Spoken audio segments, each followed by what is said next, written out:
Hello, this is MacGyver, and we at MacGyver's Tire and Wheel. And today we got a little bit of work show, and we're gonna try to demonstrate how to make the axle shorter, the MacGyver way. Yeah. Well, up first, uh, I uh, I had built this here custom one time. You well, let's see. Let's start with this first. I had built this custom. This was probably about 4 years ago, maybe, and what it was is it was these two trucks, and I cut the cab off of one and joined the two frames together and put this tank on it. And so after I built that, I had this cab left over. Well, Alpha Diecast had sent me this here diesel trailer, and it was a lot larger than any of the trucks that I had. So I took the bottom, the base off of it there, and cut it down to where I could move the front wheel. I mean the wheels, the axle assembly, and I slid it forward, and I welded this cab onto that truck trailer, and made just a regular old truck out of it. Well, it's been sitting over in the corner, and I was looking for something else and run across it, and I said, "Hey, I might can do that to that to I might can do that to that trailer as I did the other ones." So I did, and here's the scraps from it. I cut it down the middle, and this is how much I took out of the middle. Well, the main cut, and then I filed on it until I got it square, and I cut the bottom of the box off, so this is parts of the box. Yeah. Uh, let's see. We'll move in a little bit. See, it had some writing on it, but I had to lose that. And that's what all these little pieces are, is from the bottom of the box when I cut it away. And I also shortened the box a little bit. I kind of wish I hadn't. I didn't realize, I mean, it looked like it was really too long to be a trailer, but I was looking at some of my other trailers, and I had one that was dang near just as long. So, but anywho, uh, here it is. There's the top of it after I narrowed it down. Now, I don't have nothing here to show how wide it was, but except for the piece.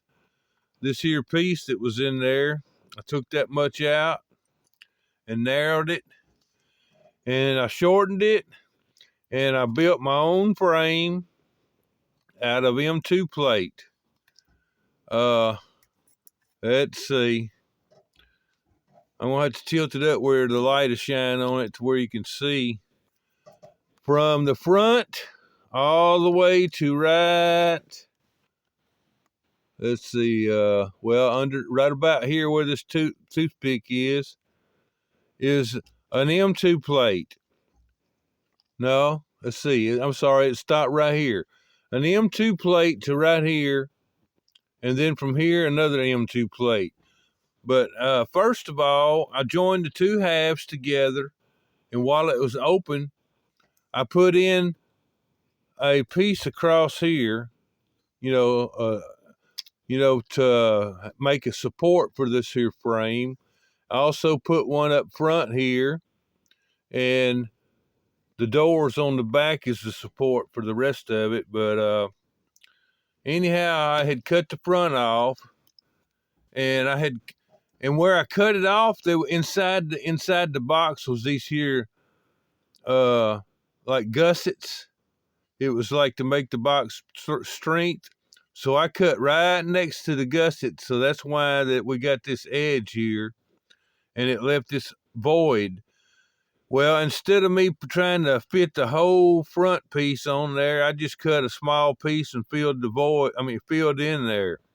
So that's why you see that there. That's that piece. But this here white piece is part of the original front. I just cut what I needed.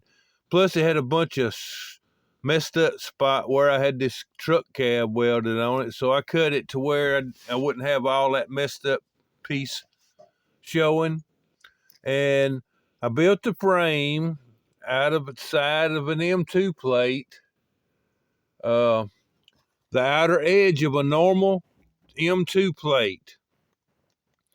That's what I made the frame pieces for. That makes the floor, surface sturdy. And this here gray piece that's around the wheels was the original piece that was on this trailer to hold the wheels, and I've changed the wheels. We'll get to that in a minute. And I put in, actually, when I first built it, this here piece here ran all the way back and made, this was one long piece. And after I got it put together, the trailer looked way too high. It was sitting way too high, so I popped the gray piece back off, and I cut out the M2 plate area and then fitted it back on there. That gave it the little bit of lowerness. So there you go. And the wheels, I took the wheels from, back off of this trailer, and I put a set of wheels on it that Die-Cast Car Nut sent me. These are original Matchbox diesel wheels from the early 80s or mid 80s, 90s or whatever. Now, the reason I swapped them out is because I got a truck coming that this year that's going to go with this one that's already got these type wheels on it. And why? Is because I got this here truck. I got this truck from Davis Beeson and I already had the trailer. Well, as you can see, the trailers are two same trailers, Doritos. And so soon there's going to be a truck like this coming to me. So we're going to have two Frito-Lay trucks and two blue cabs together. And so that's why I robbed the wheels off this trailer. I went ahead and swapped this out to accommodate the new truck when it gets here. And I had the Frito-Lay hooked up to the, sorry, I reached up here and moved the camera. I had that Frito-Lay truck hooked up to the International. So now this trailer is going to be connected to the International. So there you go there. That's my new setup, no doubt. All right, well, and I hadn't put a back bumper on it or mud flaps yet. That'll be another day whenever or whatever. So anyway, I'm gonna set it on up here. One more thing. I want you to check this out. Whenever I was cutting this box and building it and fitting it, I got this trailer out for comparison, and check it out. Basically the same height there across the top. And I had the trailers like this, as I was building it. Both these boxes are identical in length now. And whenever I put the wheels on the new one, the one I built, it's a little bit forward, as you can see. And this is a Maisto trailer. This is an original. The only thing that's been changed on it was the wheels. So all this here is a factory trailer. And so I built mine on the basics of the factory trailer. And anyway, that's about all we got done on that. Now, a viewer asked me, how do I bend the axles and get it the length I need and all. Okay, we got us a car took apart here. And I'm probably going to have to move up here a little bit with the camera to have room and back a little bit. Now, I got a car took apart here, and I got some wheels I'm going to put on it. And here's the wheels. Now, forgive me, I may not be in the camera because I'm looking over it. I need to move the camera down this way so we'll be pointed at what would work, doing with here. All right, I got 5 minutes. All right, look at there. You see how much slack that is? All right, I want to adjust this axle to where it's going to have the wheels in there like that. And he wanted to know how I did it. So we're going to try to show you how we did it. And I got to get my dead gum pliers. I thought, okay. All right. Now, this is the MacGyver way about an axle. What I do is I take this axle, hold up, let me get the camera over here where we can see. I take a pair of needle nose, I put it on there, and I slide it up there against the wheel. And I don't go in too deep. And another thing, you got to calculate the distance for these here prongs right here. You want your bend to be inside the edge of this here. So anyhow, what I do is I take this axle and I bend it like that. And then I grab this wheel, and then when it's hanging, I take the pliers and put it on it a certain way.